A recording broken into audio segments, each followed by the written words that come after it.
What is up, guys? SpecsTar here today, and you know what? I'm gonna call for you guys to drop a smash on that like button because it is hot as balls in this city. Hot as balls, and I had to turn my fan down to record this video because it would mess with the audio. So, smash a like for hot as balls, sweaty balls. If YouTube would allow it, I would show you my testicles to prove that they are in fact sweating. Anyway, here we've got week 3 of DPL with the 1-1 Toxispecs going up against the probably also 1-1 Crit City. Yes, they were also 1-1, and they are a team coached by my pal Panther 2, who is a good friend of mine, which is why I'd like to smash him into a little piece of wadded up toilet paper, wipe my ass with him, and flush him right down the toilet. I would like to smash his face into a dumpster and light that dumpster on fire, and then smash his face into it again and take his favorite chocolate bar, offer it to him, and then say psych and throw it into the burning garbage and tell him if he wants a chocolate bar, he's got to go in the burning garbage to get it. So, anyway, we were hoping to have a pretty good series here. And starting off, your favorite, we've got SpecsTar, who would be me, going up against Vmnunes, who would be not me. And he is... Would I even attempt this? I don't know what his record is. I, unfortunately, am 0-1 at this point, which is why I'm looking to come in here and redeem myself against a team consisting of Nidoqueen, Tapu Bulu, Suicune, Hydreigon, Jirachi, and Megadancy. And I don't even know if I remember my team at this point. I remember some of it. Let's see how well I can do. I got an Aerodactyl, which I believe was Stone Edge, Crunch, Wing Attack, and Roost. Something like that. With a bit of HP, quite a bit of HP. Not much speed, a lot of attack, maxed out, I believe, Adamant. Zygarde, which is really bulky enough to take a Moonblast from DNC, and Ice Beam for most variants of Nidoqueen. Not Modest Life Orb, but most variants I'm able to take an Ice Beam from. And Weakness Policy with a specific amount of speed and a specific amount of attack. A nice little concoction I came up with Dragon Dance, 1,000 Arrows, Draco Meteor, which allowed me to hit Hydreigon without locking into anything, and Sludge Wave, which let me hit the Tapu Bulu without having the mischance that Iron Tail has. Next up, I got Kartana, which is banded, just a nuke set. His team didn't have too much to deal with the Kartana. His Leaf Blade switch in his Jirachi, and in terrain, banded Leaf Blade is... He better keep it healthy for that. Plus, there's always the threat of knockoff, so I really like Kartana's matchup here. A lot of things I didn't like about the matchup. Kartana's matchup was something I did like. Next up, we got Toxapex, which was, I believe, a specially defensive variant with Liquidation and Gunk Shot, or no, Liquidation and Poison Jab, because I wanted this thing to not be sub-fodder for Bulu, which could be potentially annoying. And Liquidation allowed me to hit a Calm Mind DNC. Next up, I've got Bulu, which is very specially defensive with Bulk Up, Synthesis, Mega Horn, which allows me to hit the Hydreigon, and 1v1, a variant of Bulk Up Bulu he brings, which does not have Mega Horn, and Horn Leech. And lastly, I have good old-fashioned Specs Timid Heatran. So, let's get this show on the road. He's going to lead off with Suicune. I'm going to lead off with Zygarde. Yeah, that's probably the only thing he could have led off with that I wouldn't have been happy with Zygarde in here, so I'm actually going to switch out into my Bulu. Since I'm bulk up, I'm not too worried about him burning me. He's instead going to go for an Ice Beam, which is going to do not too much after I recover. I'm actually going to pull the double into Heatran, which covered... Oh, getting behind here. It covered almost everything that he could have went into. Realistically, on Bulu, he could have went into this. He could have went into Jirachi, and Heatran covered both of them. So he's going to switch into Suicune here, so I'm actually just going to make a safe play after that aggressive play of clicking Overheat, which just kind of hits anything. He's going to go to Suicune, take a healthy 39% from that Overheat. Obviously, I'm useless now, so I'm going to have to switch back into Bulu. No, that was not a technical difficulty. Somehow I stuttered in what sounded like the computer freezing. That's incredible. I gotta send that to like the Guinness World Records or something. They're not even gonna believe I had that kind of stutter. Anyway, I'm gonna go back into Bulu. Scald. Fortunately, not gonna burn us there. The first Scald there. He's gonna switch out Suicune into Tapu Bulu. I'm just gonna click Hornleech here, being a little bit safer. I like to alternate between aggressive and safe here and there. In front of his Bulu, I'm gonna click Bulk Up. Against a lot of variants of Bulu, that's what I want to do. He is going to sub up, and then I'm just going to click Hornleech very safely, just feel him out. He's going to switch out into the Jirachi, and that'll give me my Heatran. Let me explain first that I was confident going Heatran into Jirachi because in this matchup, I wasn't sure that he would have Hidden Power Ground. I knew it was a possibility. I didn't think he would go for it there, especially before he sees what my response to Jirachi is.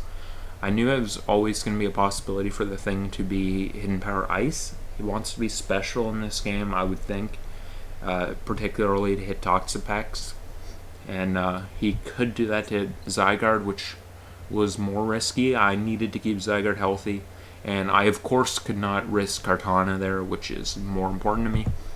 This will be my chance to get up rocks with my SpecsTar. He's going to recognize that I'm locked into a move I can't keep clicking, so he's going to sub up with his Hydreigon. I go into Pex. Sub's the one annoying thing for Pex. I'm going to get flinched there, not a huge deal. I just want to break his sub before I switch out. Another P-Jab will do that. Now I know he's got to sub up as I pull the switch into my Aerodactyl. Basically just for lack of options. Sub Hydreigon was a good bring for him. I didn't handle it too comfortably. Particularly knowing that there are a few things it could have for Bulu, and I didn't want to screw around because I was pretty damn sure it would have something for Bulu. I'm going to go to my Aerodactyl, which will let me pressure the Hydreigon. God damn, I'm sweating. Pressure the Hydreigon.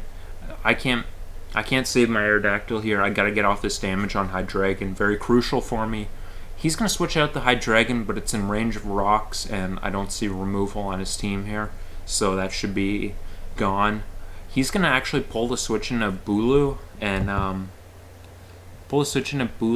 that's curious to me. One, because he gives me grassy terrain, and I have a grassy terrain team, and two, because I think a 50% Bulu is more important than a Hydreigon, which is going to die to rocks. He may have been predicting me to do something like go for a Sacred Sword. I guess that's a possibility, but I wouldn't ever there because, well, it could have been a knockoff prediction, actually. He might have been trying to cover knockoff because I could have done that thinking about Jirachi as a switch-in. But anyway, I'm glad to take the Bulu death there. He's going to go into Jirachi. I'm boosted Bandit in grassy terrain, but unfortunately I got to switch out. He's going to go for Hidden Power this time, and I'm going to be relieved to see that it's neither of the two Hidden Powers I was most scared of. I was most scared of Hidden Power Ice, and I was most scared of Hidden Power Ground. This time I'm going to go into Zygarde, because I think if he stays in with Rachi, that means that he is Hidden Power Ground, and he's not scared of Heatran coming in. So I'm fine going Zygarde here. He's going to show Hidden Power Fire. And you know what, that's fine for me. I was not willing to be risky with Kartana there. Zygarde and Heatran are going to have to carry the role of switching into Jirachi, so I'm content there. He's going to switch out to Suicune, as I am going to actually pull the double into my Kartana, knowing that the Jirachi, if it does stay in, it's going to click Ice Punch, which I'm not really scared about that, or Moonblast, which also not a big deal. And if he does switch out, he's going to be looking at something like potentially Suicune or Nidoqueen, which in the terrain I would be very glad to send back in. He does go into Suicune here, and that's what I call a free Leaf Blade. He goes into High Dragon, just going to sack that off safely to rocks. I lock in a Leaf Blade. That's his cue to go into Jirachi. I'm going to pull the switch into my Heatran now that I know he's in Power Fire. He makes a double into Nidoqueen, which on paper is a good double, predicting the Heatran. But paper don't account for no Specs Overheat, which is going to send that thing home and take that thing out. Nidoqueen was a Pokemon I was most scared about in this matchup, so I was pumping my fist when that thing went down. It was a relief. He gets in Diancie here. I'm going to go to my Toxapex. He's going to drop my special attack on my physical attacking Toxapex, which, you call that hacks. I'm going to be forced to switch out, getting in range of Earth Power. He's going to go for another one, but Bulu's a good switch in on this thing, so all is well. He's going to switch into Jirachi here, as I am just going to go for a bulk up. I was willing to kind of feel around and see if I could sweep with this thing because I didn't know it was Jirachi's set. He's going to go for Iron Head and flinch me, and I take those pretty well, but not well enough for me to be comfortable trying to set up on that thing because they very easily could flinch me down. I'll take the Heatran, switch in instead. He's going to go into Suicune, as I believe I'm just going to... I'm going to click Earth Power there. Do pretty good damage. I'm just going to go for another Earth Power here because he can't KO me, and Earth Power looks like it to a KO. I assumed he wasn't faster than me, and he wasn't. He's going to go and put himself to sleep, and I'm going to make a mistake here. I get too aggressive here. I shouldn't have went into Kartana here.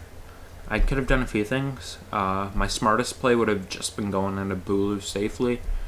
The thing about Kartana is if he sleep talks and he sleep talks Scald and then Scald burns me, that could potentially put the position in jeopardy. I think still I would have the upper hand because in theory Bulu still sweeps, Kartana still claims a kill, but no, it doesn't claim a kill. What the hell am I talking about? I'm talking about if it got burned, but Bulu still potentially sweeps, and I still have some other stuff left, and Zygarde looks nice. Potentially Ice Beam could trap its weakness policy and get this thing going, but still not a good play to risk Kartana. At this point I was just nerves in the game because teams counted on me and I didn't want to go 0-2 like some schmo.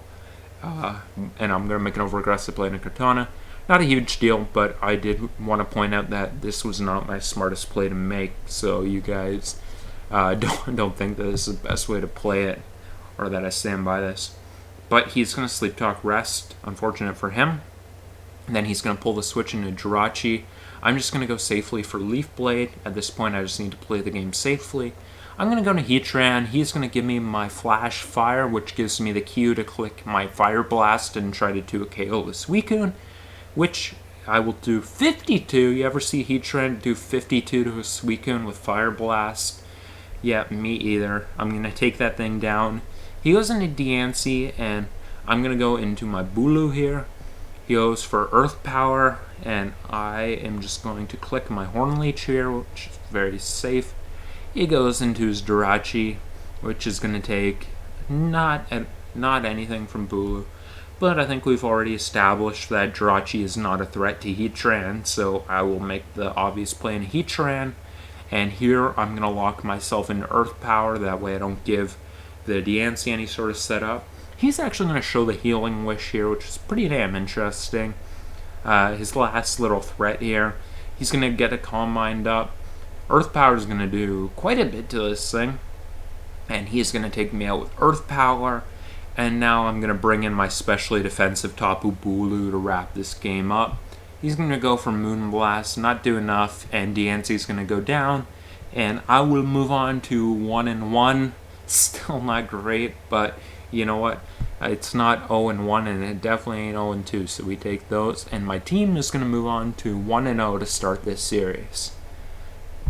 Next up here, we have got... Oh, let me close this. Next up here, we've got my boy Blitzberg versus my boy, my old pal Pesky Skitty. You've seen two of these guys collaborate on my same video. They were both on top 5 Sky Body Bags, so that's a little interesting connection they both have with the channel. And they're playing Gen 6. Don't know Pesky's record. I think that's gonna be a pattern that I don't know their players' records. I know my players' records. Blitzy has started out 2-0, and he's going up here against Pesky. Pesky's got Miltank, Talonflame, Scizor, Blastoise, regular Blastoise, Mega Scizor. What am I talking about? Mew, Whimsicott. Blitzburg's got Charwy, Excadrill, Stoutland, T-Tar, Coolfish, and Tangrowth. I'm probably going to stop reading off the Pokemon. You guys have eyes, and I'm just burning daylight here. And let's get to this game. He's going to lead Charizard. Pesky leads Miltank. That's a switch into Quillfish. Pesky gets Rocks up. Blitz is going to get T-Spikes up, which can be pretty annoying for him. Mew is going to U-turn. He goes into Talon. Blitz goes into Quill. Talon will Wisp the Quill, which is, I believe, alright because he is Scald, if I'm not mistaken. He's going to go on the Blastoise, which is able to spin the T-Spike away, but Blastoise being poisoned is pretty nice for the team. Blitz will bring in the Tangrowth on the spin. I might have went Quillfish to get the hazards back up, but Blitz knows what he's doing, so I'm not going to question it. Tangrowth is going to knock off the Whimsy. Whimsy is going to pull the double into Mew as Blitz actually makes an aggressive Rock Slide there, thinking about Talon trying to come in. Mew's going to U-turn out again, and Blitz will knock off. Still not wanting to attack the Whimsy. He will knock off Tank's leftovers. Tank is going to go for a Seismic Toss. T-Tar is not going to take much. It'll get Rocks up, which pressure him to spin. He goes into Scizor, and Blitz will bring in the Quillfish. Quillfish is going to go for a Scald, fishing for Burn. Not going to be able to get it. Where's our hacks, Hacks gods, where's our hacks? Not a fun-looking situation here as Blitz actually has to spin on the Scizor and then switch hard the Charizard in it. But fortunately, Charizard will be able to force the Scizor out and then roost everything back up, so situation looking a little bit better here. Blitz will bring in the T-Tar on the Talonflame. Talonflame goes into Toys, and as Blitz actually pulls a double into Stoutland. Stoutland is now prepared to click buttons and return. Just going to miss out on the KO on Blastoise and allow the thing to spin. A little annoying since it's hard to get Rocks back up, but less annoying is Miltank coming in and getting crit by the Stoutland's return, which of course sucks for the opponent because he wouldn't have obviously been able to kill Stoutland, but I believe he had Thunder Wave. If he didn't, that's no big deal, but I believe he had Thunder Wave, which would have been annoying for the Stoutland. He's going to bring in Talonflame here, and Stoutland's going to take that thing out too. Then he brings in Mew, and Blitz is going to go into T-Tar. Mew's going to show the superpower, so it's got an interesting set here. U-turn superpower. Not exactly sure what it is. Stoutland comes in, clicks Retaliate, gets no damage off on the Scizor, and then pulls a Fire Fang. Is Pesky actually switching to Whimsicott, and we take those. But Whimsicott's going to show the final threat here, going for Tailwind. Scizor comes in on a knock, which is doing nothing, but Hidden Power Fire is doing something, so when Scizor shows not to have the Bug move, I believe, not to have the Bug move, and Tangrowth will take the thing out. Pulls the Excadrill on Mew, and Excadrill is going to drop to the Psychic, so it's Superpower U-turn Psychic. That's a bit of an interesting set. Charizard's going to come in to win the speed tie, and that is going to wrap things up here for my boy Blitzy. And we're going to start off with a nice 2-0. My boy Blitzy for 15k is going to move on to 3-0. Yeah, we're 2-0 in the series. He's 3-0 in games. I confused myself there, but yeah. And next up here, we have got my boy The Verd versus Junior Sniper 45. Oh, I should give credit to Kaz, who built Verd's team. I was giving Kaz a tryout for Toxaspecs. He built this team. I sent it to Verd because I thought Verd might be interested in reading his notes on this team. And Verd's like, you know what, I like this dude's team. I'm just going to jack it. So we got Kaz's permission to use it, and we are rocking with the Kaz team made by Kaz. So the results of this game, less on Verd, more on Kaz. It's kind of a reflection of Kaz as a player more than Verd. So Kaz is gonna lead off with Tapu Koko, depending on your philosophy. Gonna go for a U-turn. Go into the Frothorn, which is gonna get moon blasted. Garbodor is gonna come in on Kaz's Frothorn, then Kaz's Pelipper will come in on the Garbodor. Stop scratching my bed, dog. This guy's scratching my bed. Pelipper is gonna get Thunderbolted by Garbodor, which I forgot to learn that. I guess Vern did too, or should I say Kaz did too. Regice is gonna sub up.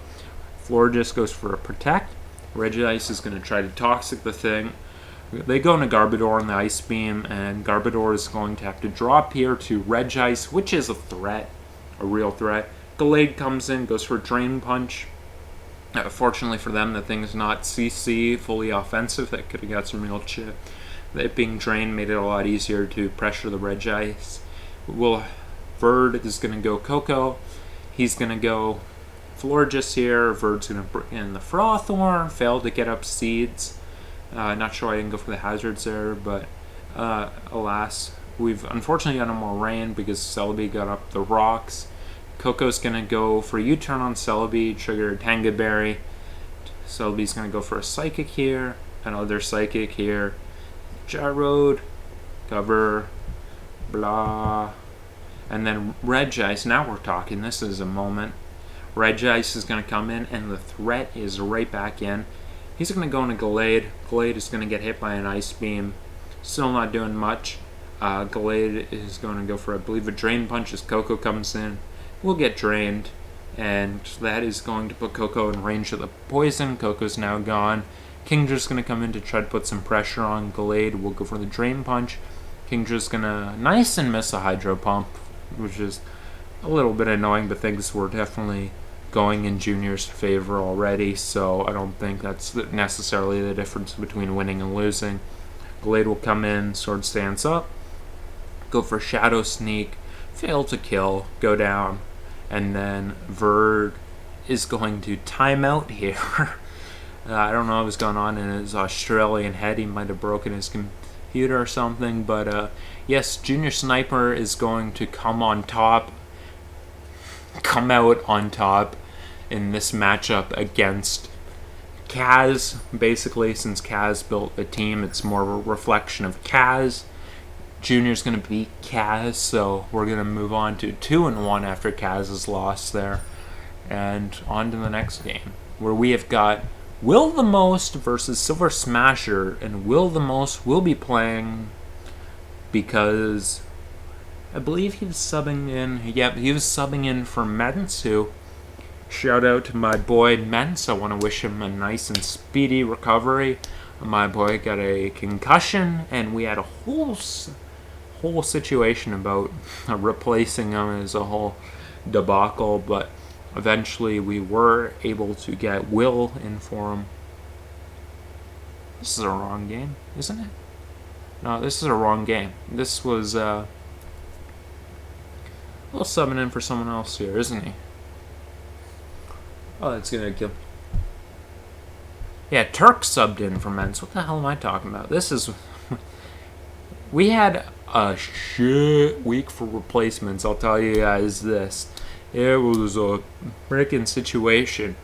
Turkey originally couldn't play because he was on vacation. Once the whole thing went down with a concussion, we had a battle of words, and we wound up getting an extension which we used to get Turkey to sub in for Ments. Tristan was unable to play because of personal issues. AJ was unable to play because of being a dick who signed up for the tournament then refused to play, which was nice. And we had more issues over here that led for Will the Most having to sub in Gen 6. But maybe he can pull off a big win here against Silver Smasher. I don't know, I'm blanking on what happened here.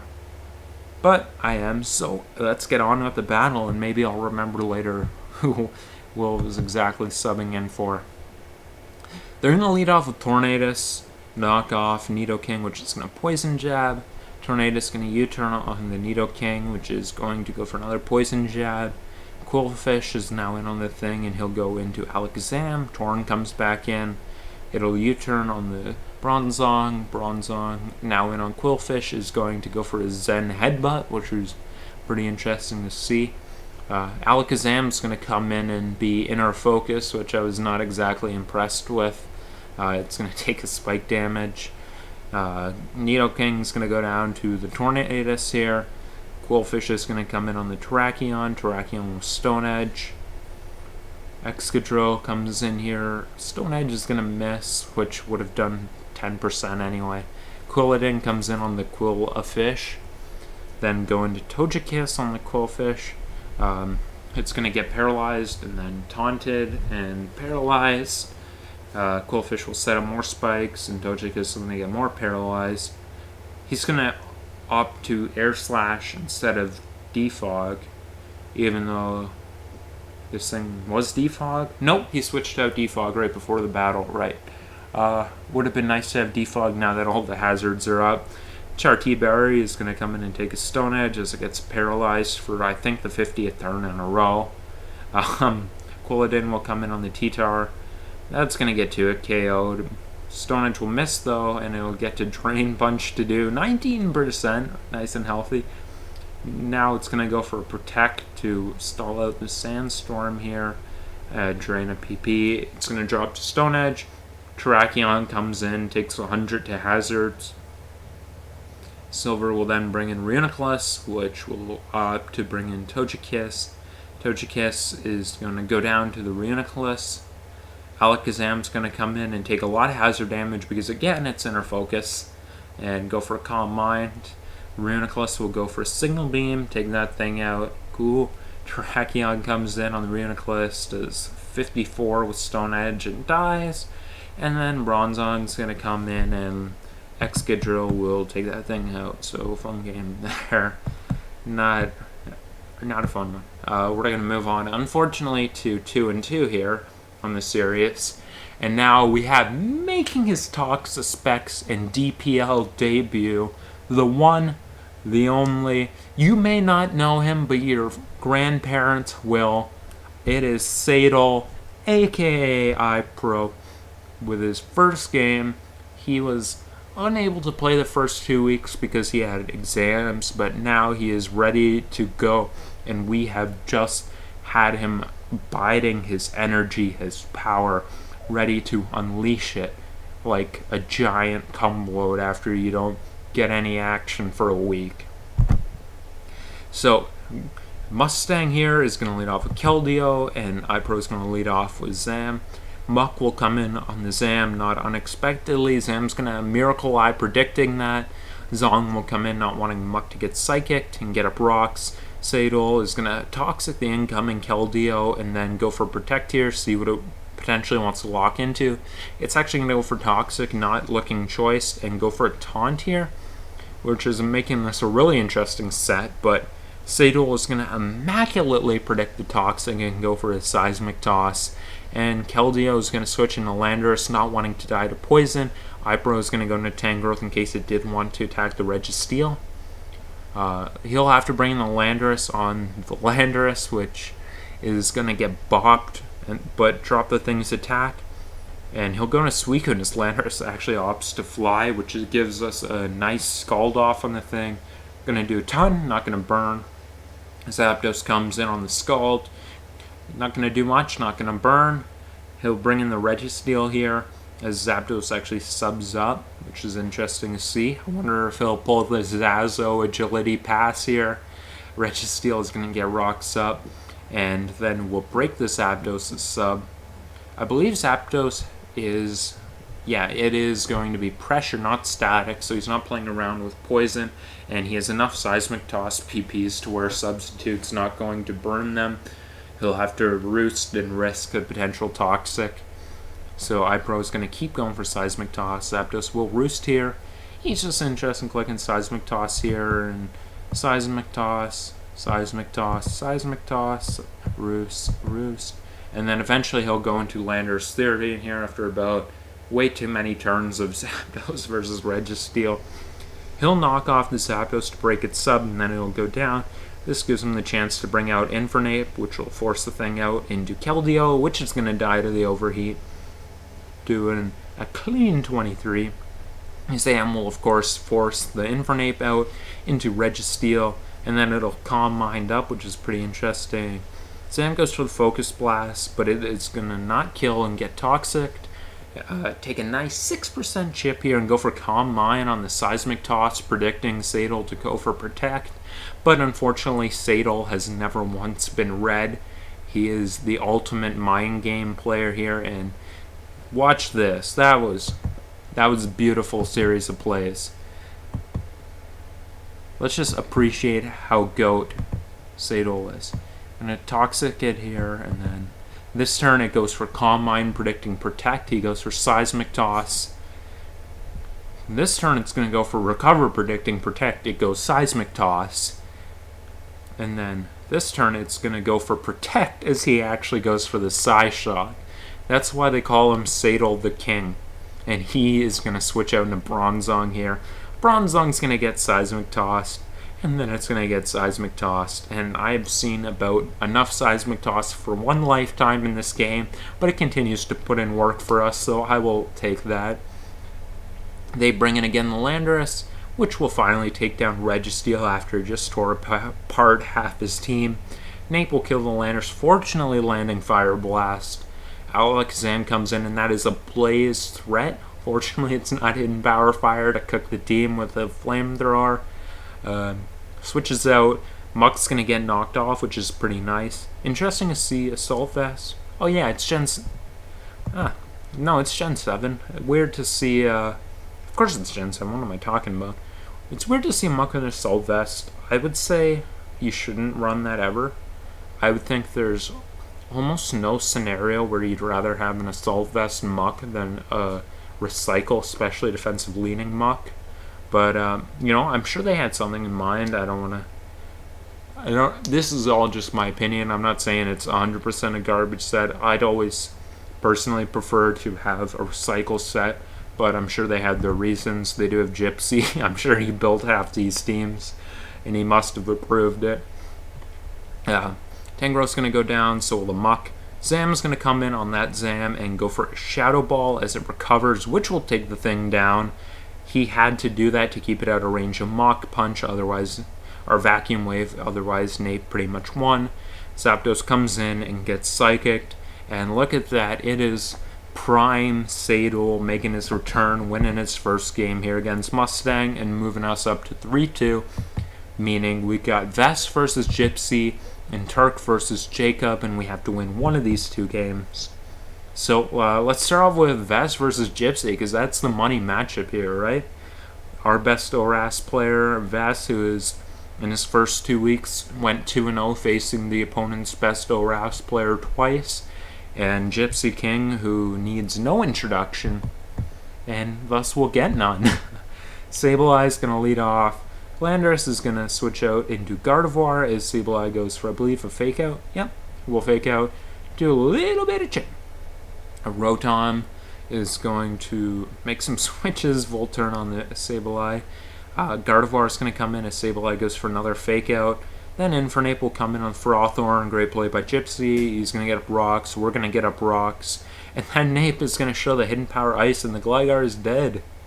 Klefki will come in on the Latios on the Psychic, take quite a bit, show not to be lefties, and then wind up being Switcheroo with Specs, and we have got a Specs for Hawthorne.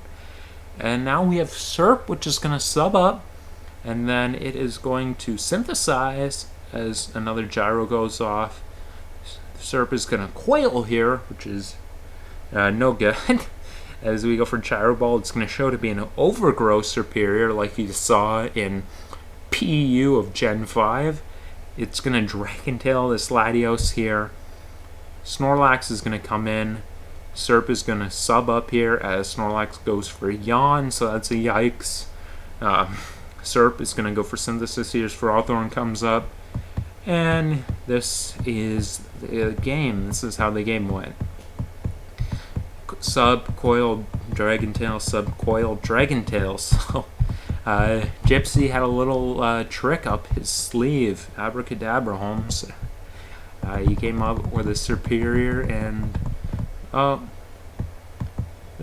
guess these are non-Serp turns, so I might as well go back. I didn't remember non-Serp turns. I only remember the Serp turns. This is not a fun one for me to watch at home. Fortunately, the Superior will eventually get burned, so...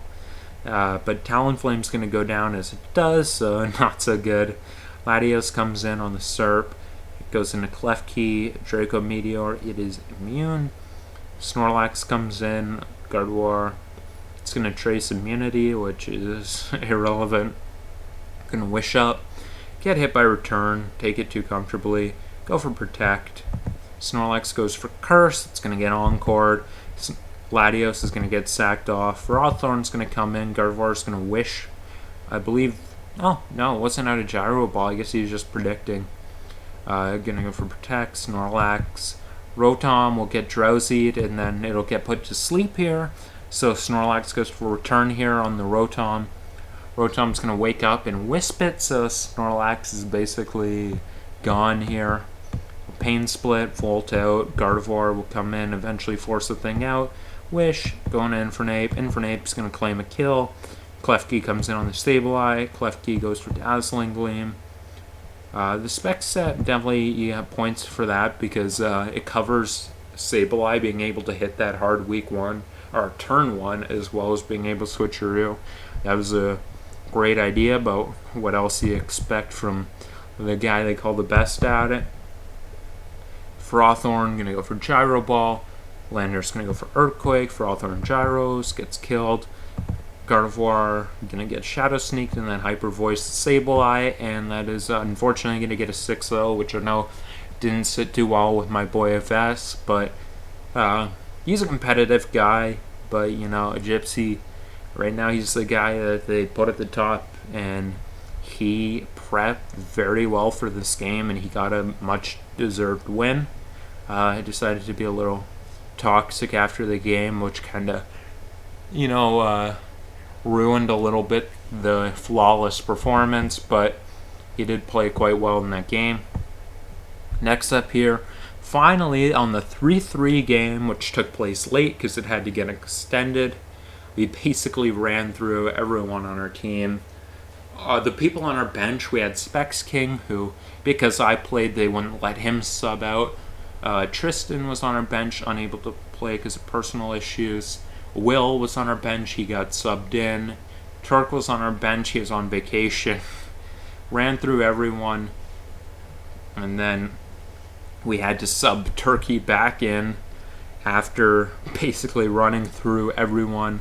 We did get Turk back in. He returns from vacation and first thing he reads, "Oh, by the way, the series is 3-3. You're the game deciding win. Hope you enjoyed Spain." Is it Portugal? They're the same country. Who cares? Turk is going to lead off with Piloswine. Jacob will lead off with the Tapu Koko. It's going to U-turn into Chestnut. Pilo's going to get up Rocks. Chess is going to get up Spikes. Slowbro is going to go for Psychic. And that's looking like an AV Seismitoad, which is interesting. Going to go for a Scald on the Steela. Steela is going to unfortunately miss Seeds, which is going to really hurt for its health. Then they get the Chestnut in. Turkey would have had more liberty to be aggressive if it was seeded. Wasn't. Coco's going to U-turn here on the Pilo. Pilo is going to go into Slowbro on the Medicham. Medicham's going to go for Drain Punch, take a little bit of damage here from the helmet, and then he's actually going to pull the switch into Quilladin, not wanting to take a Thunder Punch in terrain. He actually goes into Seismitoad, which gives us a Spike. Turk will then go into Slowbro or even for Hazards. Slowbro is going to Calm Mind up on the Tornadus there, and he goes into Coco, which is going to survive the Psychic at 1%. I don't know what to say about that. Pilo comes in, finishes it with Ice Shard. Medicham comes in, and Pilo just has to settle for what chip it can get on this thing, which, after Drain Punch, has negative chip. Hydreigon then comes in, gets to go for a Draco Meteor, actually, not a 2 KO. Has to go into Steela here. Seismitoad will go for knockoff, items already gone. Goes for Scald. Celesteela is going to Earthquake. If it didn't burn, the Seismitoad would have went down. But it's going to Drain Punch here. And then Celesteela is going to go for Earthquake and get the crit, which, lol. I don't know what to say. Torn comes in, U-turns, kills the Steela, gets to bring in Chestnut here. Then we bring in Diancie. Diancie is going to go for Moonblast, but he is going to pop the berry here, the Roselli berry, which is a little annoying because it takes the hit, but we knew that was a big possibility. But now it's in range of Hydreigon, and we're looking at a possibility to win with Scarf Dark Pulse. But Turkey decides to make a play, and he had a reason in mind. If Tornadus went for knockoff or it went for U-turn going into Slowbro would have been nice. But his play was just to sack off Quilladin here to the Tornadus because Slowbro could have potentially calm minded up and won the game. Instead, it got hit by a Sky Strike. That wasn't really a risk worth taking, but it happens. He didn't just kind of brain fart. He was thinking about something else other than what happened. And Slowbro is going to go down here to the Tornadus as it's going to U-turn out. Then they will bring in the Heatran. Hydreigon's going to come in. Earth Power, which will 2-hit KO the thing. Take it down. They go into Tornadus. Our only plays to sack the Quilladin now. As it U-turns, brings in Medicham. Medicham's going to get hit by Hazards and then go into Tornadus. As the Quilladin's going to Synthesis. Heat Wave's going to do a little bit while Quilladin goes for Super Fang. Then Hydreigon comes in, and the only hope is that Medicham is not priority. But of course, in Mox, it would always be Bullet Punch for the Diancies, so we didn't have our hopes up. And we are going to lose the Series 3-4 to Crit City, and GG's to them. It was a close series. Anyway, we had a few good battles in there. Unfortunate to come up short here, 1-2. Makes next week a must-win. But unfortunately, fortunately, we have mid-season to kind of shake things up, try to get better on some of the things that were funking us up. We used some transactions you get in mid-season to improve use some teams that we were having issues with. Our ORAS teams were all doing pretty well. Our USM teams weren't, so we got to revitalize a few of them pretty well, and hopefully to make a stronger comeback then in the following week. And we are actually going to make some transactions. AJ, who was refusing to play for us, is going to get traded to the V Creators, who believe he will play for them because he is a friend of theirs, and he is valuable if he gives a shit and if he does play us. So you can kind of see where their thought process is at. And they are going to, for him, give us Verky1, who is a good friend of mine and someone we were looking at to play ORAS for us before the season. We had two really good features on our ORAS core of Blitz and Vesuvius, and Verky gives us a third option for our ORAS team, which potentially nice to shore that off a little bit. And then we are going to, unfortunately, drop Will the Most and Verd, who, unlike AJ, I do not have any personal qualms with them. I think they're both good guys. Verd is one of my closer friends on Discord, and Will, from what I've seen with him, he's a pretty good guy. Unfortunately, they weren't able to win, and they weren't overly active. Well, it's not really fair to say that. Ferd was a decently active presence in our Discord, but Will, not so much. Wasn't really doing mocks for anyone else or helping the teams, and that's kind of something we needed, because in this week I gave everyone on our team a mock battle. I thought it would be nice to try to bring in some people who would be able to help pick up the slack there. From what I've seen so far, Colin hasn't done mocks, but he's been helping people build their teams, which is pretty good. He's been valuable there.